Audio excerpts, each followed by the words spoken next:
네, 안녕하세요. 구약 개론 시간입니다. 오늘은 신명기 말씀을 함께 공부하겠습니다. 자, 오늘 신명기 서론 부분 함께 우리 늘 하시던 대로 누가 무엇을 어떻게 왜 육하원칙에 따라서 한번 좀 살펴보도록 하겠습니다. 누가 썼느냐? 모세가 썼다. 이건 그 신명기를 기록했다는 주장이 성경에 보면 40회 이상 나오고 있기 때문에 그렇게 우리가 이해를 하면 되겠죠. 모세 오경은 그야말로 이제 모세에 의해서 집필된 것이라고 그렇게 보면 되겠습니다. 예수께서도 모세가 신명기를 기록했다고 그렇게 인정하고 있고 인용도 하고 그러시죠. 그런 내용들은 이제 우리가 보면 이제 확인할 수가 있습니다. 신약 27권 가운데 17권에서 신명기를 직접 인용하기도 하고 80회 이상 신명기를 간접적으로 또 인용하는 것으로도 우리는 그걸 확인할 수가 있죠. 자, 다루는 연대를 보니까 주전 1405년경부터 약 한 달 동안 기간 동안 이제 그걸 다루고 있는데요. 거기 성경 말씀 보면은 신명기 1장 3절에서 40째 해 11째 달 그 달 첫째 날에 모세가 이스라엘 자손에게 여호와께서 그들을 위하여 자기에게 주신 명령을 다 알렸으나 하는 그런 문장, 또 34장 8절에 있는 말씀, 그런 말씀 속에서 우리가 이제 연대를 추정할 수가 있죠. 보통 이제 성서학자들이 주전 1406년 모세가 모압 평지에서 죽기 전에 이 책을 기록했다고 그렇게 이해하고 있습니다. 모압 평지에서 일어난 일들을 기록하고 있죠. 바로 신명기 말씀이 어디서라고 하는 질문에는 그렇게 답을 할 수가 있겠습니다. 1장 1절에서 그 답을 찾을 수가 있고 또 여호수아 1장 2절에 있는 말씀을 통해서도 확인할 수가 있습니다. 자, 지도에 나와 있는 대로 여기 보면 애굽에서부터 이제 나와서 그 탈출한 그 여정들이 쭉 있는데 신에 사는 그 시나이 반도라고 보통 그러죠. 시나이 반도의 가장 끄트머리 있는 쪽에 시내 산이 있는데 거기에서 이제 계명을 받고 민수기 지난 시간에 본 대로 38년 동안 쭉 올라가서 가데스 바냐에서의 불순종으로 인해서 이제 거기서 광야에서 방황한 이야기, 원망과 불평으로 점철된 그런 38년의 이야기 우리 지난 시간에 함께 살폈고요. 여기서 보면 이제 그 위로 올라가서 거기에 느보산 밑에 옆에 있는 게 이제 바로 그게 사해입니다. 사해인데 거기 우측, 그러니까 사해가 이제 위에 갈릴리 호수로부터 쭉 연결되어서 요단강이 흐르고 있죠. 요단 동편에 있는 곳, 그게 바로 모압 평지입니다. 느보산에서 이제 모세가 생명을 거기서 이제 다하고 죽게 되는데 느보산에서 이제 거기에서 죽기 전 한 달 그때 기록한 것이고 모압 평야에서 이 책을 기록하고 전했다고 이렇게 알려져 있습니다. 자, 이 신명기의 가장 중요한 주제는 뭐냐면 바로 기억하라라고 하는 것이죠. 가장 중요한 주제입니다. 자, 무엇을 기억해야 하느냐? 일찍이 이스라엘 백성들이 출애굽한 다음에 하나님께서 그 믿음으로 약속하신 그 말씀을 믿고 믿음으로 가야 되는데 가데스 바냐에서 정탐꾼을 보내고 10명의 정탐꾼들이 하나님의 뜻과는 다른 이제 그런 보고를 통해서 이스라엘 백성들이 믿음을 저버린 일, 그것으로 인해서 징계를 받고 38년 동안 거기서 방황할 수밖에 없었던 그런 일들, 그런 것을 교훈으로 삼고 꼭 기억해야 한다. 그 다음에 두 번째는 부모 세대의 잘못을 통해서 하나님 말씀에 대해서는 무엇보다도 어떻게 되느냐, 순종해야 한다 하는 것을 기억해야 된다. 그러니까 하나님 말씀에 불순종했을 때 어떤 믿음 없는 삶에 대해서는 하나님께서 징계하신다는 것 기억하고 하나님께서 약속하신 그 말씀에 순종해야 한다는 것을 꼭 기억해라. 세 번째는 가나안에서 번성하게 되었을 때 그 번성을 가져다 준 분이 누구시냐? 하나님이시다. 바로 하나님이 우리에게 복을 주셨다는 것을 꼭 기억하라 하는 말씀. 그것이 바로 이제 신명기에서 가장 중요한 주제입니다. 그런데 이제 우리가 알고 있는 대로 광야에서 자란 2세대들은 어떤 특징이 있느냐 하면은 출애굽에서 출애굽 1세대들은 출애굽에 있기 전에 애굽에서의 어떤 그 삶의 문화, 거기에 이제 젖어 있었죠. 노예살이를 했지만 거기에서의 문화에 젖어 있었고, 그것을 한편으로는 고생스러울 때 그리워했던 이제 그런 일들이 많이 있었습니다. 그런데 광야 2세대들만큼은 뭐냐면 그야말로 그런 문화와는 완전히 단절된 상태에서 광야에서 태어나 자랐기 때문에 보통 일반 세상에서 쉽게 볼 수 있는 어떤 감각적 쾌락이라든지 이방 종교라든지 또 사치와 어떤 부유함으로 인해서 나타나게 된 폐해적인 그런 것들, 그런 다른 문화 유혹에 대해서는 거의 아는 바가 없는 상태였다라고 하는 거죠. 문명과는 동떨어진 곳에서 거의 고립된 상태로 살던 그들이 이제 결국은 약속의 땅으로 들어가게 되면 많은 그 유혹을 만나게 될 터인데, 그런 상황 속에서 이제 모세가 하나님께 시내산에서 받은 그 율법을 기억하고 하나님의 백성으로서 어떻게 살아야 할 것인가 하는 것을 가르쳐주는 내용이 신명기에 담겨 있습니다. 그러니까 한편으로 아이러니컬하게도 성공은 하나님을 믿고 하나님께 의존하는 것을 오히려 더 어렵게 만드는 결과를 빚기 때문에 더욱더 그런 점에서 교육과 훈련이 필요합니다. 자, 그 다음에 두 번째 중요한 것은 언약의 갱신이죠. 하나님은 언제나 언약의 신실한 분이시고 그 언약은 이례적인 것이 아니라 다음 세대에도 여전히 그 영향력을 미치고 그 유효한 것임을 성경은 보여주고 있습니다. 신명기 5장 3절에서 그것을 뒷받침해주고 있죠. 그리고 가나안을 정복해야 될 새로운 세대에게 시내산에서 하나님과 맺은 언약을 반복해서 재확인시켜줄 필요가 있었습니다. 신명기에 나타난 예수 그리스도, 구약은 신약의 그림자, 그러니까 모세 같은 선지자로서의 예수 그리스도를 보여주고 있다, 그렇게 볼 수 있습니다. 핵심 구절은 신명기 10장 12절로 13절에 있는 말씀, 그리고 30장 19절로부터 20절에 있는 말씀이 이제 신명기의 가장 중요한 요절이 되는 말씀입니다. 자, 거기서 한 가지만 하나만 읽죠. 신명기 10장 12절로 13절. 이스라엘아, 내 하나님 여호와께서 내게 요구하는 것이 무엇이냐? 곧 내 하나님 여호와를 경외하여 그의 모든 도를 행하고 그를 사랑하며 마음을 다하고 뜻을 다하여 내 하나님 여호와를 섬기고 내가 오늘 내 행복을 위하여 내게 명하는 여호와의 명령과 규례를 지킬 것이 아니냐 하는 바로 그 말씀. 그리고 30장 19절로 20절 그 말씀 꼭 읽어보시기를 바라고요. 자, 어떻게 신명기는 어떻게 기록됐냐? 산문체 설화로 기록되어 있다. 그런데 그 가운데 보면 모세의 노래도 32장에 있고 33장에 보면 모세의 축복을 기록하고 있는데 그 양식은 시로 이제 표현되고 있습니다.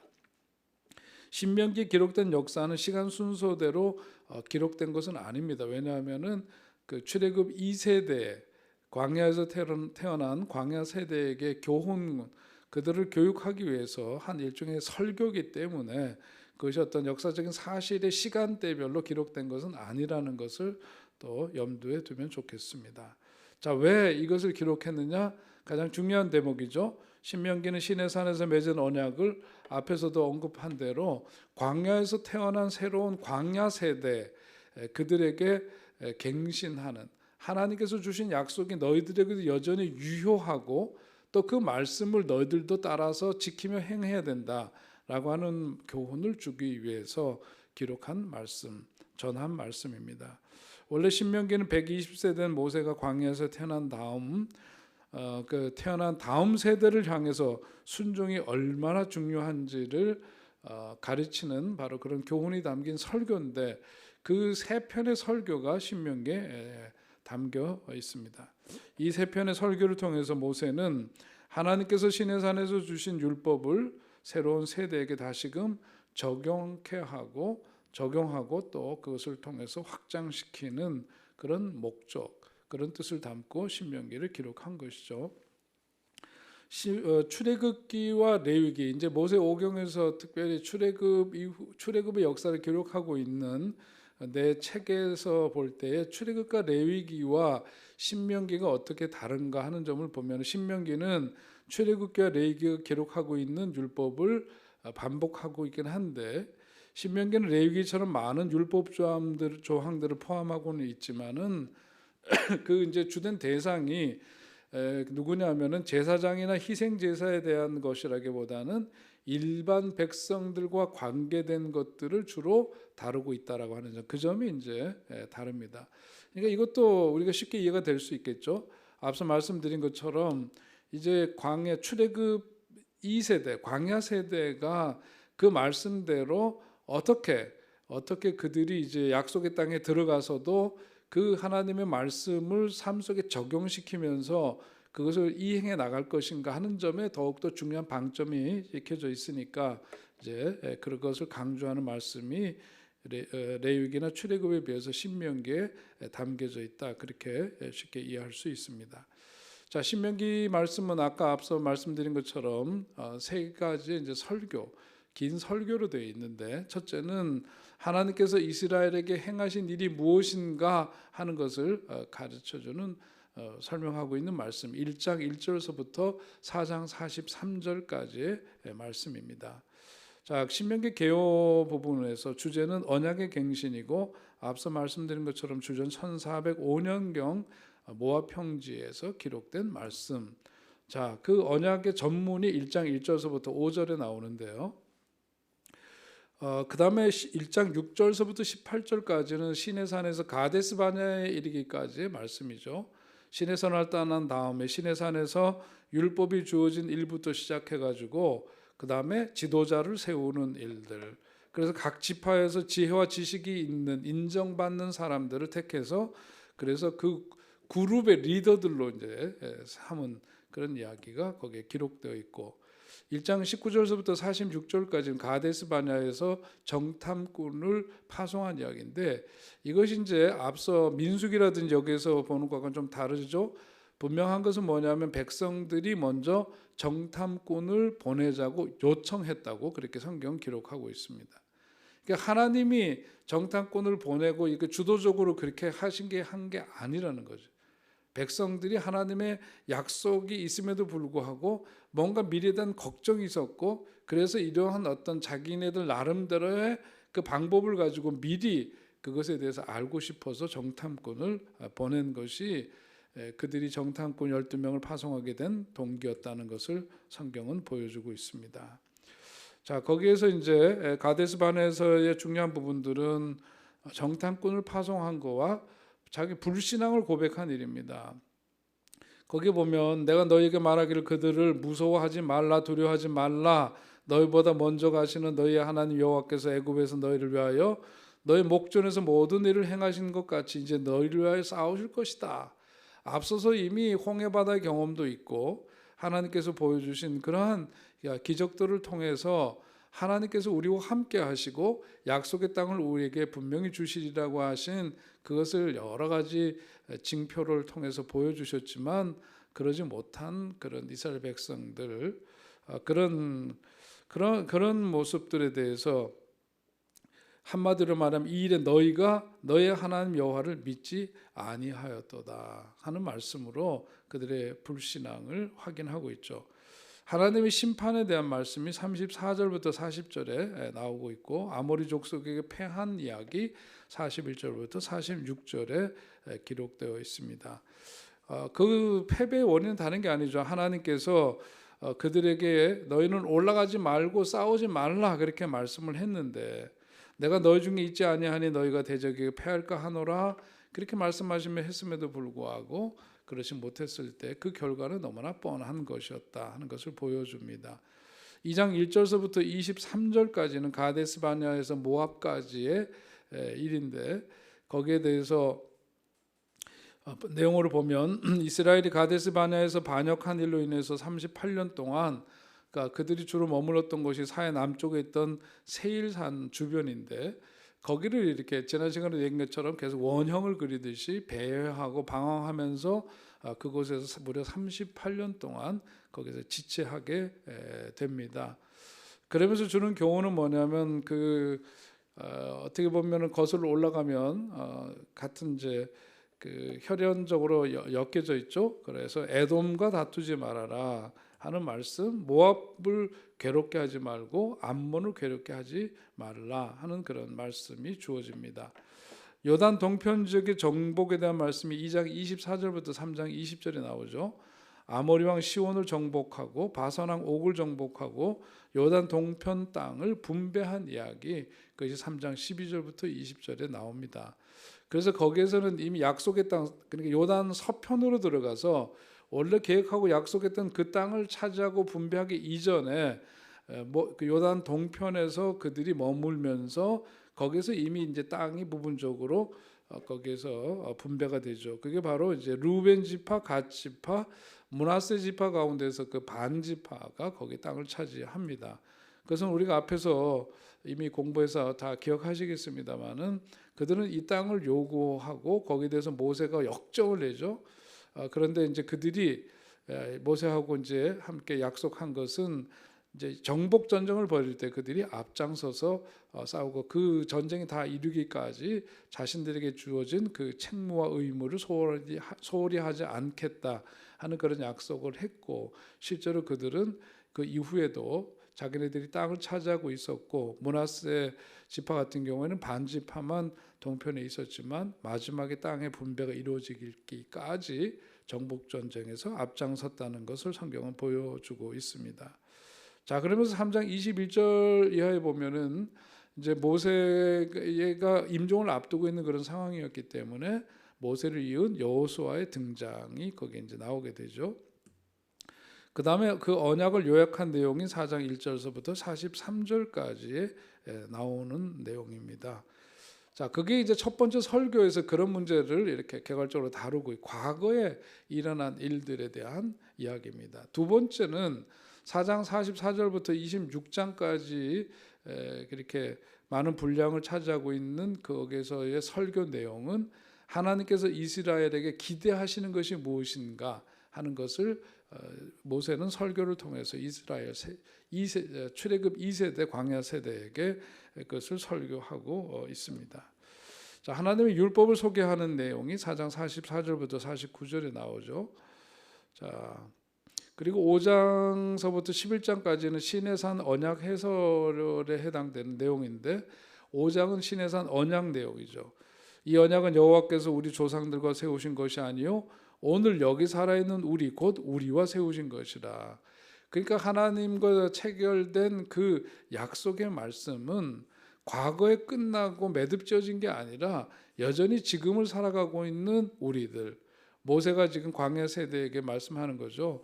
지금 광야 1세대들이 믿음 없이 살다가 광야에서 많은 이들이 죽었습니다. 그런데 이제 그런 죽은 과거의 사람들만이 아니라 지금 현재 살아있는 광야 2세대를 포함한 생존자들, 바로 그들에게 언약하신 것이다 하는 점을 그들에게 설명하고 있죠. 5장 6절서부터 21절에는 십계명에 대한 말씀인데 여기에서 이제 주목할 것은 출애굽기와의 차이점이 하나 있는데 네 번째 계명에서 출애굽기 20장 11절은 뭐라고 언급하냐 하면 하나님께서 창조의 일곱째 날에 안식하신 것을 거기서 이론적으로 제시를 하는데 이론적 근거로 제시하는데 신명기 말씀에서는 보면 그것이 애굽의 속박해서 자유케 하신 일을 이론적 근거로 제시하고 있다는 점, 그것이 이제 출애굽기에 기록된 것과는 이제 다른 점이라고 할 수 있습니다. 거기 내용을 보면 하나님께서 부모의 죄를 3, 4대 후손에게까지 묻겠다 하시는 그 말씀이 신명기 5장 9절에 출애굽기 34장 7절에 대를 이어가면서 하나님께서는 그렇게 징벌하시겠다라고 하는 것으로 우리가 쉽게 이해할 수 있는데 이 부분에 대한 이해를 그렇게 해서는 안 되는 것이 히브리 성경을 보면은 그때 당시의 기록에 따르면은 보통 이제 히브리 사람들, 이스라엘 백성들이 장수하는 사람들은 보통 4대까지 함께 살았다는 거죠. 그러니까 증손 4대에 해당되는 증손이 태어날 때까지도 생존을 하는 것이 그때 당시에는 이제 대가족 제도에다가 그렇게 일찍 결혼하고 조혼제도가 있고 그러니까 그래서 한 세대만이 아니라 네 세대가 함께 사는 그런 가족 구조를 갖고 있었기 때문에 오늘 이 여기서 이제 이 말씀은 뭐냐면 죄를 저지른 자가 대를 이어서 그 죄를 자손에게도 묻겠다는 게 아니라 죄를 지은 자가 살아있는 동안 그와 함께 살아가는 그의 자손도 그 징벌의 영향력에서부터 벗어나지 못한다. 그 범위 안에 있다 하는 뜻으로 해석을 하는 것이 마땅하다 하는 겁니다. 그것을 이제 우리가 잘 이해를 해야 되겠습니다. 자, 그다음에 십계명의 금지 명령은 두 사람 사이에 또는 한 사람과 하나님 사이의 관계 존재하는 특권을 보호하고 있다라고 하는 것. 그 십계명 내용을 보면 확인할 수가 있고, 계명을 받을 때 보인 이스라엘 백성들의 반응이 5장 22절서부터 33절에 거기에 이제 이어서 나오고 있습니다. 자, 6장으로 가면 6장에서는 주제가 뭐냐? 율법을 가르치라라고 하는 겁니다. 이스라엘이 약속의 땅에서 안녕과 번영을 누리는 것은 어디에 달려 있느냐? 율법을 어떻게 얼마나 순종하느냐 거기에 달린 것이다 그죠? 그래서 뭘 해야 된다? 율법을 가르치라라고 하는 겁니다. 그래서 우리가 제일 이제 우리 쉐마 학당 우리 그 이름 붙여서 성경 공부하듯이 그들에게 있어서는 쉐마 이스라엘아 들으라 하는 말씀. 그러면서 그들에게 일러준 것이 이스라엘 백성들은 가정에서 매일 아침 저녁으로 쉐마를 묵상하면서 말씀 가운데 살아가는 일을 습관화하고 생활화했다는 것을 볼 수 있습니다. 그러니까 6장 4절로 9절에 우리가 잘 아는 말씀이잖아요. 이스라엘아 들으라, 우리 하나님 여호와는 오직 유일한 하나님이 여호와이시니 너는 마음을 다하고 뜻을 다하고 힘을 다하여 내 하나님 여호와를 어떻게 해요? 사랑하라. 오늘 내가 내게 명하는 이 말씀을 너는 마음에 새기고 내 자녀에게 부지런히 가르치며 집에 앉았을 때든지 길을 갈 때든지 누워 있을 때든지 일어날 때든지 이 말씀을 강론할 것이며 너는 또 그것을 내 손목에 메어 기호를 삼으며 내 미간에 붙여 표로 삼고 또 내 집 문설주와 바깥문에 기록할지니라. 그 말씀 속에 살아가라. 그 이스라엘아 들으라 말씀합니다. 그래서 출애굽기에서부터 민수기까지의 말씀은 이스라엘 민족에 대한 하나님의 사랑을 거의 언급하고 있지 않지만 신명기에 보면은 그것과는 달리 반복해서 하나님 사랑을 계속해서 그들에게 일러주고 있다라고 하는 거죠. 신명기 4장 37절, 7장 8절, 10장 15절, 23장 5절에 있는 말씀 거기에 보면 하나님을 사랑하는데 하나님을 사랑하는 어떤 의무라기보다는 우리가 사랑에 기초한 순종을 하나님은 원하시기 때문에 신명기에서 모세는 적어도 15번 이상 이스라엘 민족이 하나님을 사랑하고 하나님께 의지해야 할 것을 이야기하고 있는 것이죠. 설교를 통해서 그렇게 전하고 있습니다. 하나님은 외적인 확인을 원하시는 것이 아니라 마음으로부터 우러나오는 순종을 원하신다는 사실을 그들에게 전하기 위해서 이렇게 설교를 통해서 말씀하는 거죠. 자, 7장으로 넘어가면 가나안을 정복하라 하는 말씀입니다. 이스라엘 백성들은 가나안 거민들과 어떤 언약도 해서는 안 되고 혼인도 하면 안 됩니다. 그리고 언약이나 결혼은 결국 우상 숭배를 불러오는 영적인 도덕적인 타협을 불러오기 때문에 그것을 금하고 있고 이스라엘이 가나안을 정복하라 하는 그런 말씀. 또 7장 7절로 8절에 보면 이스라엘을 택하신 이유에 대해서 거기서 말씀하고 있는데요. 이걸 보면 여호와께서 너희를 기뻐하시고 너희를 택하시는 것은 뭐죠? 너희가 다른 민족보다 수요가 많기 때문이 아니다. 너희는 오히려 모든 민족 중에 가장 적으니라. 여호와께서 다만 너희를 뭐 때문에 사랑하시기 때문에 너희들이 뭐 잘나거나 또 다른 민족보다 강성하거나 숫자가 많거나 이런 외적인 이유가 전혀 아니라 일방적으로 하나님께서 그들을 사랑하셨기 때문이다. 그것을 분명히 일러주고 있습니다. 그래서 너희 조상들에게 하신 맹세를 지키려 하심으로 말미암아 자기 권능의 손으로 너희를 인도하여 내시되 너희를 그 종되었던 집에서 애굽 왕 바로의 손에서 속량하셨나니 그렇게 하나님의 전적인 은혜 때문이었음을 여기서 보여주고 있습니다. 8장으로 가면 여호와를 기억하라 하는 말씀입니다. 모세는 사막의 혹독함보다도 그들에게 앞으로 이제 도전이 되고 그들에게 어려운 영향을 주게 될 것이 뭐냐면 번영이라고 본 거죠. 오히려 잘 사는 것이 문제가 될 거다. 이스라엘이 번영하게 되는 것을 모세는 더 염려했습니다. 왜냐하면 우리가 갖고 있는 어떤 인간적인 본성이 어떤 것인지 너무나 모세는 잘 알고 있었기 때문이죠. 정말 아이러니하게도 인간은 번영하면 할수록 하나님께 의지하기가 더욱더 어렵게 된다는 것은 그때나 지금이나 사실 마찬가지입니다. 적어도 광야에서는 매일의 생존을 위해서라도 하나님께 의지해야만 했던 그들이었지만 이제 풍요의 땅 가나안에 들어가서는 얼마나 지나지 않아서 하나님을 실제로 그들은 잊어버렸고 이것을 원하는 것을 못 얻고 난 후에 빠질 수 있는 최대 위험이었음을 그들은 역사를 통해서도 우리에게 보여주고 있습니다.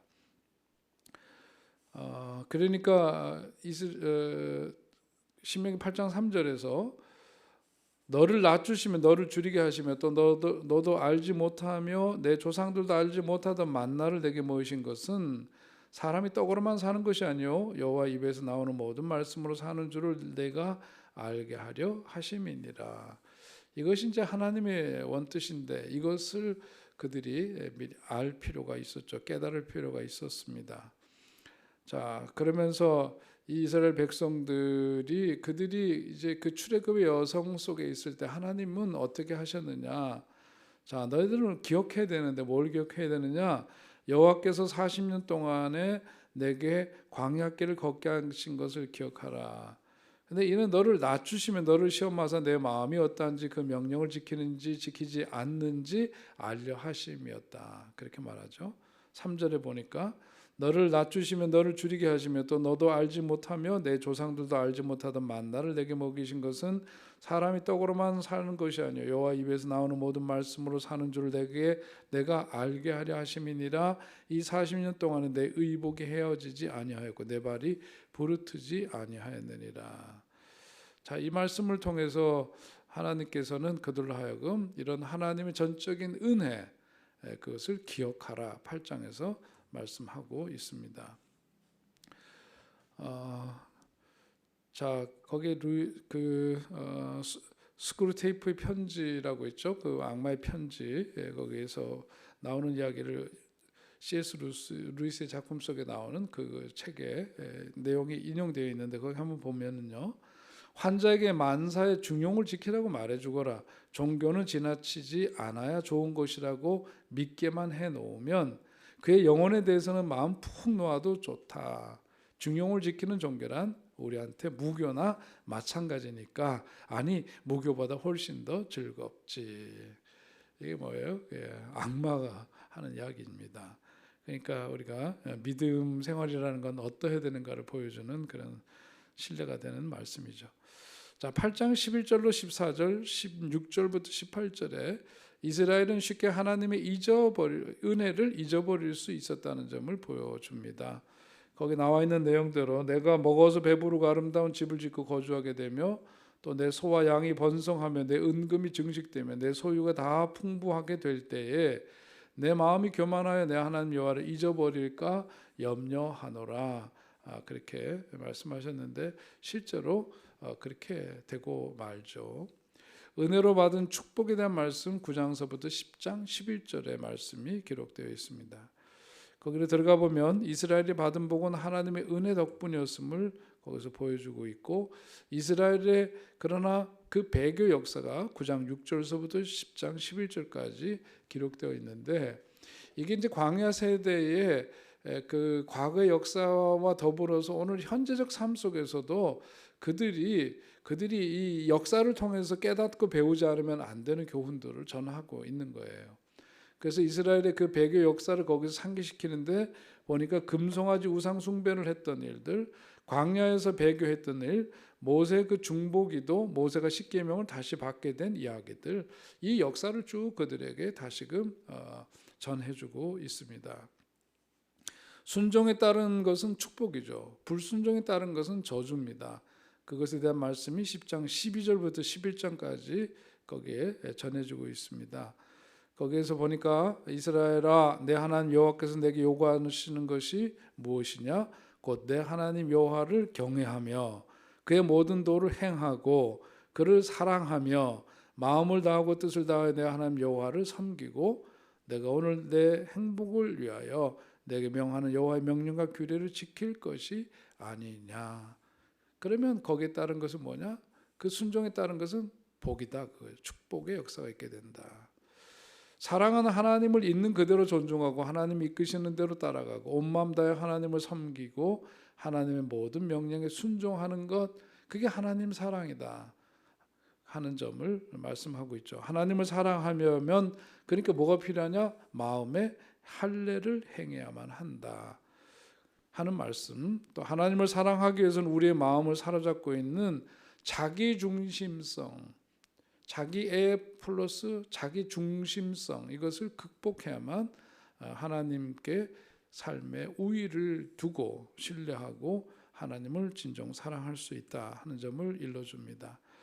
자, 신명기 11장 1절서부터 21절에는 모든 명령에 순종하라. 누구의 명령? 하나님의 명령에 순종하고 승리는 바로 순종에 달려 있다는 점을 거기서 언급합니다.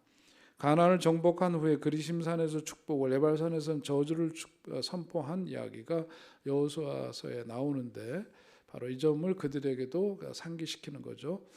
구체적인 율법 조항이 12장부터 26장에 거기에 나와 있습니다. 앞에서 말씀드린 것처럼 레위기에서는 제사장들과 또 일반 백성들보다도 어떤 그 제사법에 대한 그런 말씀들이 주를 이루고 있는데 신명기에서는 구체적으로 이스라엘 백성들의 생활 속에서 지켜야 될 것들에 대한 말씀들이 여기에 상세히 기록되어 있습니다.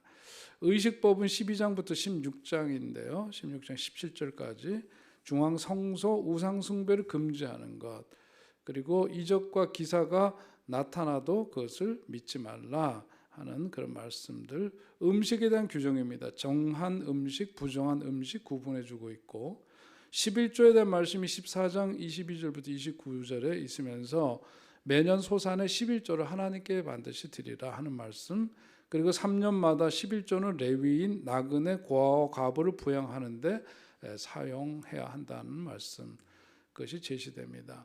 또 살다 보면 부채를 빚을 질 때가 있죠. 그런데 매 7년마다 부채를 탕감해 줍니다. 면제해 주도록 그렇게 법으로 정하고 있습니다. 살다 보면 또 누구에게 이제 종으로 팔려갈 때도 있죠. 노예가 되어도 애굽 땅 종되었던 곳에서 구원해 주신 하나님께 대한 감사의 표시로 히브리인들이 자신들이 노예였다가 하나님의 전적인 은혜로 자유인이 되었으니까 히브리 노예는 7년째 되는 해에는 그 신분에서부터 자유하도록 그렇게 법으로 정하고 있습니다.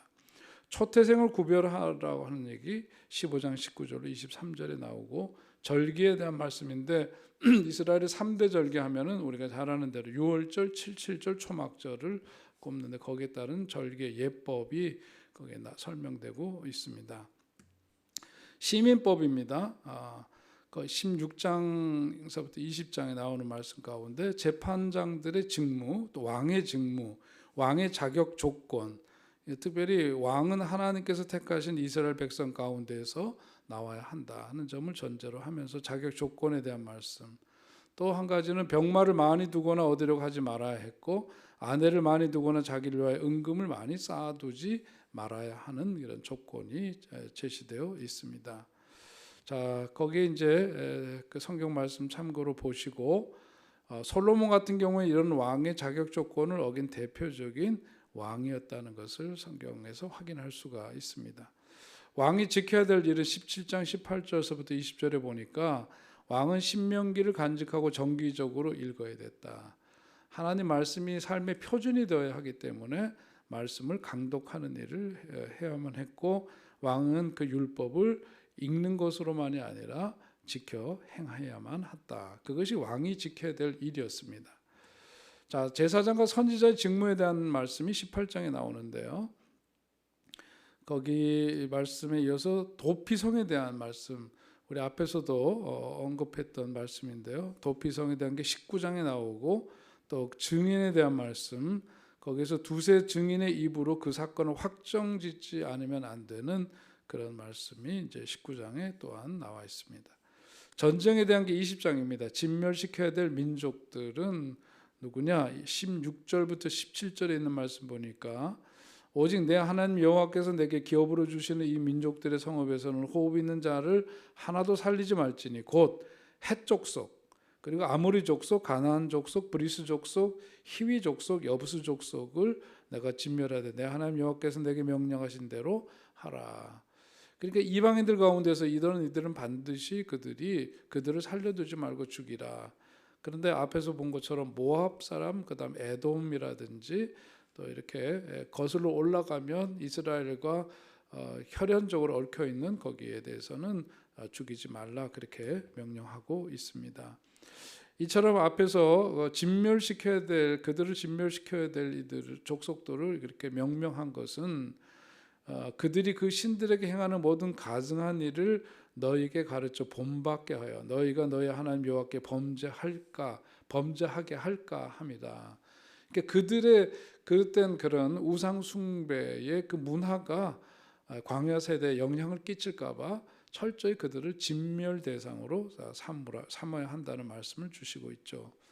그 20장까지의 말씀이고 21장부터 26장은 사해법에 대한 겁니다. 미결 살인 사건에 대해서 또 가족들에 대해서 전쟁 포로와의 결혼과 장자의 상속권 폐역한 아들에 대해서 어떻게 할 거냐 하는 것에 대한 말씀이 거기에 기록되어 있습니다.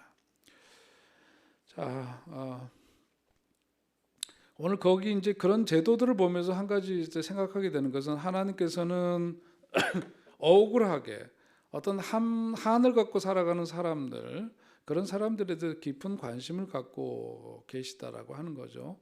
누가 죽였는지도 알지 못하고 죽임을 당한 사람이라든지 또 여자로서 다른 민족의 포로가 된 사람이나 장자이면서도 아버지의 사랑을 받지 못한 사람이나 또 그의 어머니 그리고 마지막으로 폐역한 아들을 둔 부모, 이들은 한결같이 가슴 한구석에 응어리를 가지고 살았던 사람들인데 그들의 깊은 한숨 눈물을 어느 누가 이해하고 도와주고 이해할 수 있었으랴. 근데 약자를 돌보시는 하나님께서는 성경 말씀을 보니까 이런 제도화된 법을 통해서 그들을 이렇게 보호하고 그들을 품으라고 말씀하시는 것을 이런 제도를 통해서 보다 분명하게 하라는 것을 하나님은 말씀하고 계시다. 이것이 이제 이거 하나만 보더라도 같은 시대에 어떤 그 문화권 속에서도 이런 사회적 약자에 대한 각별한 보호와 또 그들에 대한 그 어떤 돌봄이 제도적으로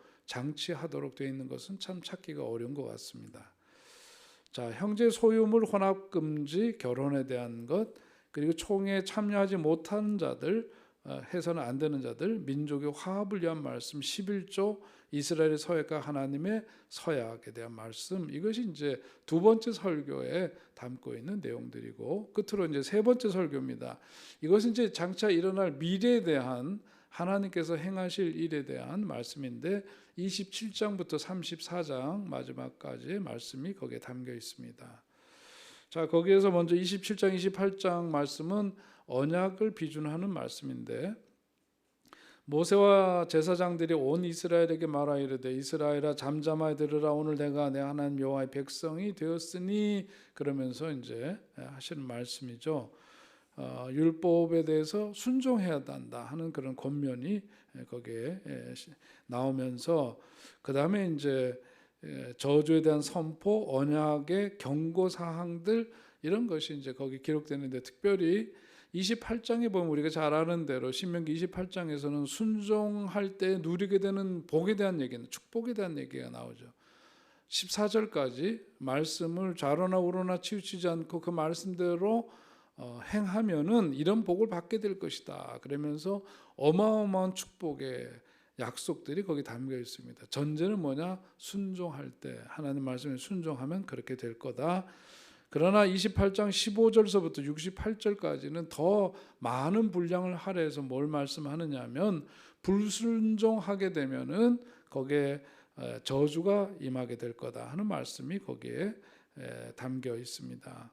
이스라엘이 불순종하면 가나안 땅에서 뿌리째 뽑으신 다음에 열방 중에 산산이 흩어버릴 것이다. 아주 무서운 말씀으로 하나님이 주신 말씀을 순종하도록 그렇게 분명히 제시하고 있죠. 모압에서의 그 언약을 제정하는 말씀이 29장부터 30장에 나옵니다. 그 언약의 기초는 뭐냐면 하나님의 권능이죠.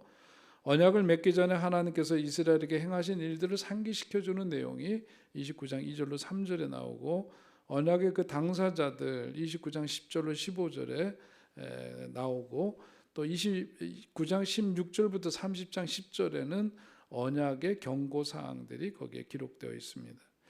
이스라엘의 분산, 이스라엘의 회복, 이어지는 그 말씀들이 30장 10절까지 쭉 전개되는데요. 여호와께서 이스라엘 백성들의 마음에 할례를 베푸셔서 마음을 다하여 뜻을 다하여 하나님을 사랑하게 하실 것이다. 결국은 이스라엘의 그 회복에 대한 말씀이 있습니다. 모압에서 언약을 비준하는 내용이 이제 30장 11절부터 20절에 있는데, 거기에 이제 14절까지의 말씀 한번 읽겠습니다. 11절부터 14절. 내가 오늘 내게 명령한 이 명령은 내게 어려운 것도 아니요 먼 것도 아니라 하늘에 있는 것이 아니니 내가 이르기를 누가 우리를 위하여 하늘에 올라가 그의 명령을 우리에게로 가지고 와서 우리에게 들려 행하게 하랴 할 것이 아니요 이것이 바다 밖에 있는 것이 아니니 내가 이르기를 누가 우리를 위하여 바다를 건너가서 그의 명령을 우리에게로 가지고 와서 우리에게 들려 행하게 하랴 할 것도 아니라 오직 그 말씀이 내게 매우 가까워서 내 입에 있으며 내 마음에 있은즉 내가 이를 행할 수 있느니라.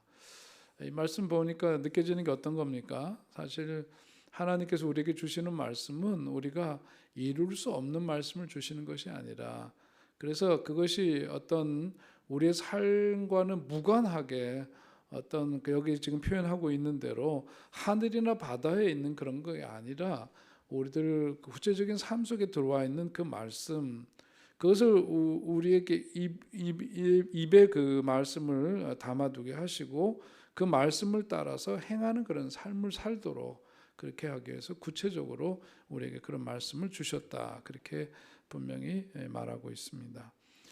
뒤에 나오는 이제 마지막 부분에 31장부터 34장은 언약의 중재자가 바뀐, 거기에 무슨 얘기죠? 모세에서부터 이제 누구에게로? 여호수아에게로 지도력이 이제 이양이 되면서 그 의무가 여호수아에게 지워지는 이야기입니다.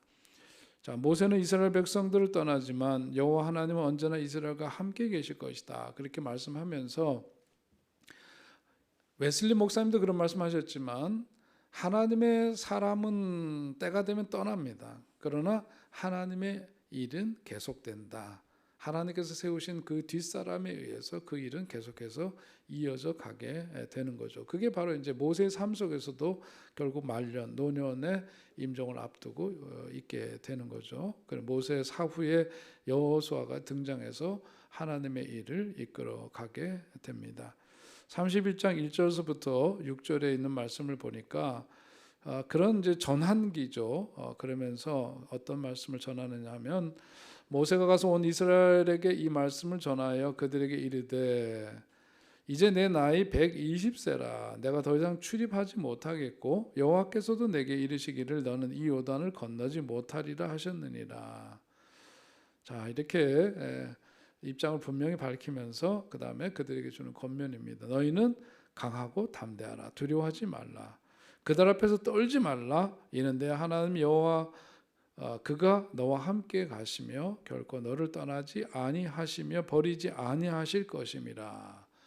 그런 것을 다시금 상기시키면서 그들에게 강하고 담대하게 약속의 말씀 믿고 가라고 그렇게 권면합니다. 31장 9절로부터 13절에 매 7년마다 초막절 절기에 백성들에게 율법을 낭독하여 들려주도록 그렇게 했습니다. 거기에 따른 말씀이 9절부터 13절에 나와 있고요.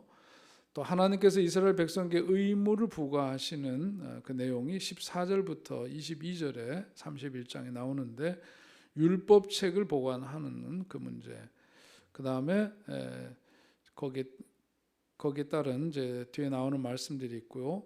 그 다음에 모세가 죽은 다음에 요시아가 왕이 오를 때까지 이스라엘은 조금씩 우상을 섬기는 풍속과 신앙에 점차 빠져들게 됩니다.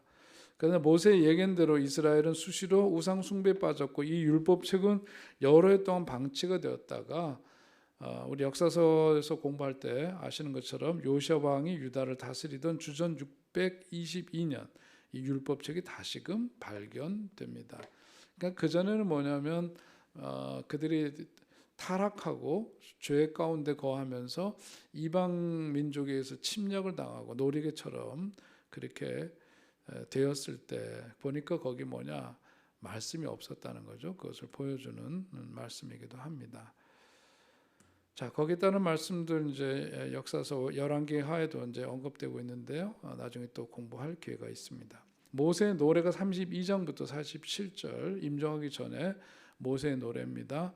그리고 모세의 죽음이 32장 48절부터 34장에 기록되는데 모세가 느보산에 올라갈 것을 명령받고 모세가 그 전에 이제 뭐냐면 떠나기 전에 각 지파들을 축복하는 내용이 나옵니다.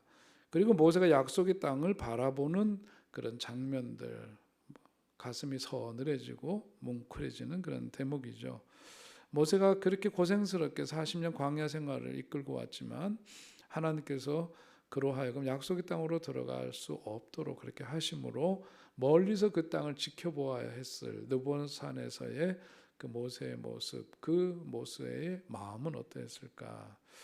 우리는 참 그 아프게 보지 않으면 안 되는 그런 대목이 있습니다.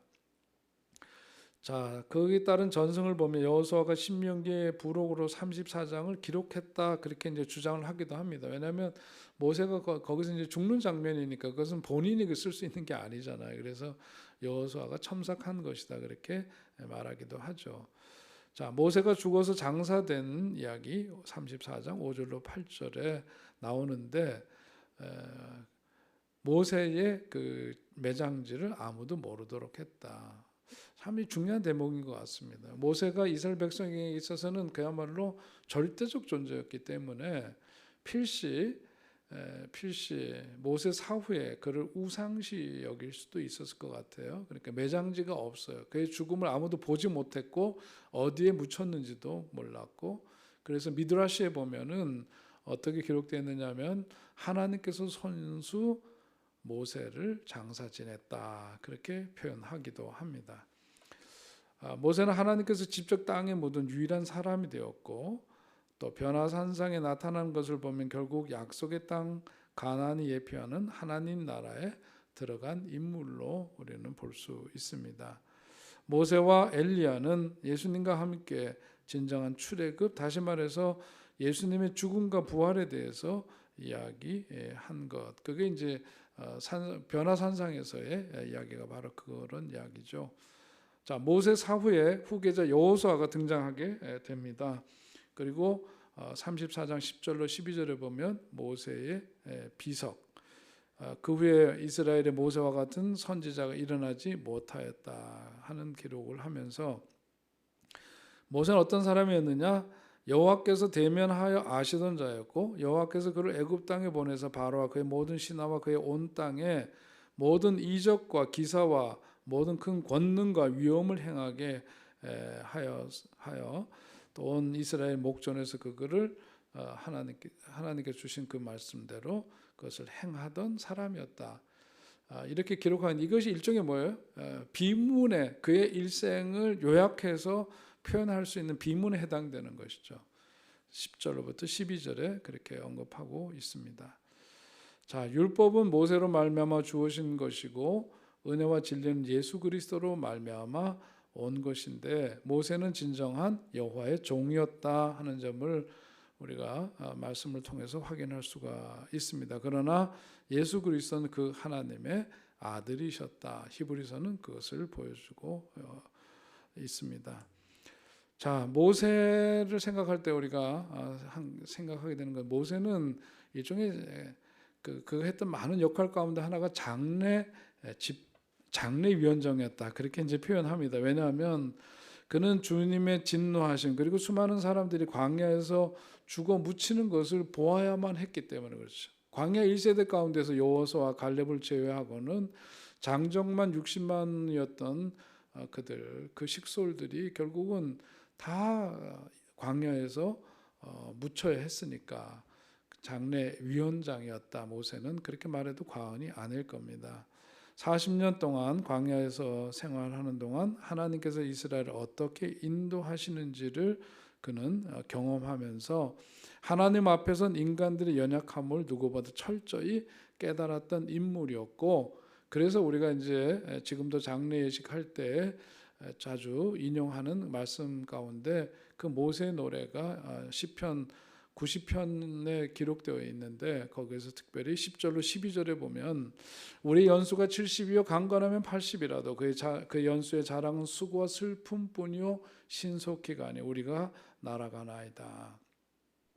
누가 주의 노여움의 능력을 알면 누가 주의 진노의 두려움을 알리까? 우리에게 우리날 계수함을 가르치사 지혜로운 마음을 얻게 하소서. 이것은 장례위원장으로 수많은 사람을 땅에 묻었던 모세가 한 인생 살면서 드렸던 그런 고백이 아닐 수가 없죠. 마음 깊이 이 말씀이 우리들에게 전해져 옵니다.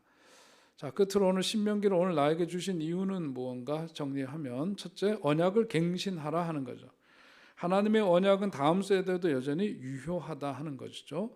언약은 세대를 이어서 지속적으로 갱신되어야 한다는 점 꼭 기억해야 합니다. 또 하나님은 항상 하나님의 말씀을 지키신다. 하나님은 말씀을 지키시는 하나님, 하나님은 성실하지 못한 하나님의 백성들에게도 여전히 성실하신 분이시다 하는 점을 오늘 신명기 말씀은 일깨워주고 있습니다. 자, 그러므로 오늘 우리가 이 신명기 말씀을 통해서 우리가 드려야 될 기도는, 하나님, 우리 가정도 하나님과 언약을 갱신해가는 믿음의 명문 가문이 되게 하옵소서. 그것이 우리들의 기도가 되면 좋겠습니다. 자, 하나님을 사랑하라 하는 말씀, 또 이것이 이제 그 신명기에서 강조하고 있는 말씀이죠. 이것은 앞에서 이미 언급한 말씀이니까 반복하지 않아도, 우리가 이 두 번째로 중요한 것은 바로 여호와 하나님을 사랑하라 하는 바로 그 말씀입니다. 그리고 세 번째는 기억하라 하는 거죠. 특별히 성공을 조심해야 한다. 우리가 이상하게도 번영하고 성공하고 그렇게 되면 하나님께 의지하는 것이 어려워지고 하나님께서 우리에게 베푸신 은혜를 망각하기가 쉬운데, 그렇기 때문에 우리는 하나님의 은혜를 꼭 기억하는 사람이 되어야 한다 하는 겁니다. 어려울 때 우리를 도우신 하나님, 여전히 우리가 주님의 은혜로 말미암아 성공의 삶, 번영의 삶을 살게 된 때에도 변함없이 여호와 하나님을 사랑하고 그 하나님의 은혜를 기억하는 그런 사람이 되어야 한다는 가르침이 바로 신명기에서 주는 교훈입니다. 자, 이상으로 오늘 신명기 말씀 공부 마쳤습니다. 오늘도 남은 시간 복된 시간 되시기 바라고 수고하셨습니다. 기도하겠습니다. 하나님 아버지, 은혜와 사랑을 감사합니다. 이번 한 주도 하나님의 은혜 속에 살게 하시고, 또 금요일 저녁에 또 우리로 하여금 또 많은 일들이 가능하겠지만 또 하나님 말씀 귀 기울여 듣게 하시니 감사합니다. 특별히 신명기 말씀을 통해서 광야 세대에게 주시는 그 교훈의 말씀이 과거에 그들에게 주어진 말씀이 아니라 오늘 우리들에게 주어진 말씀임을 우리가 새삼 깨닫게 됩니다. 더욱더 하나님 은혜를 잊지 않고 기억하는 사람들 되게 하시고, 더욱더 나날이 하나님을 향한 우리들의 사랑의 깊이와 넓이와 그 크기가 더해지는 역사도 있게 하여 주옵소서. 하나님 말씀에 순종할 때 주시는 그 축복의 말씀이 곧 우리들을 향한 말씀임을 깨달아 많은 삶의 어떤 그 옵션이 우리들 속에 있지만, 그런 옵션을 따라가기보다 하나님 말씀 우선으로 살아가고 말씀대로 택하며 살아가는 우리들 되게 하셔서 약속하신 주의 말씀 그 축복을 마음껏 누리는 우리들 되게 하여 주시옵소서. 오늘도 하나님 말씀 듣게 하신 주님께 감사드리며 우리 구주 예수 그리스도 이름으로 기도하옵나이다. 아멘. 감사합니다. 수고하셨습니다.